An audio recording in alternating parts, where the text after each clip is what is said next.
জীবনে কিছু মানুষ আছে যারা শুধু নীরবে আপনার পাশে থেকে যায়, যে মানুষটি কোনো বিশেষ কারণে নয়, শুধু কথা বলার জন্য আপনাকে টেক্সট করে। তাকে কখনো ভুলে যাবেন না। যে আপনাকে শুধু তার কাজে নয়, বরং আপনার কণ্ঠ শুনতে কল করে, তাকে কখনো ভুলে যাবেন না। যার হাতে সময় না থাকা সত্ত্বেও আপনার সাথে দেখা করতে চায়, যে শুধু একটু সময় কাটাতে দু একটা কথা বলার জন্য আসে, সে কখনো কম গুরুত্বপূর্ণ নয়।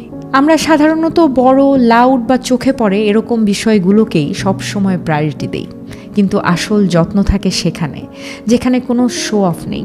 নিজের জীবনে সেই মানুষগুলোকে চিনতে শিখুন, যারা লাউড নয়, যারা বড় বড় কথা বলে না, কিন্তু সবসময় ধারাবাহিকভাবে থাকে। কারণ জীবনে সব সময় মূল্যবান মানুষ তারা নয় যারা বেশি দেখায়, বরং তারা যারা সব সময় আপনার পাশে থাকে, সব কিছুতে আপনার পাশে এসে দাঁড়ায়। কিন্তু এখানে সবচেয়ে বড় দুঃখের বিষয় হলো, প্রায় সেই মানুষগুলোই সবচেয়ে বেশি উপেক্ষিত হয়ে যায়।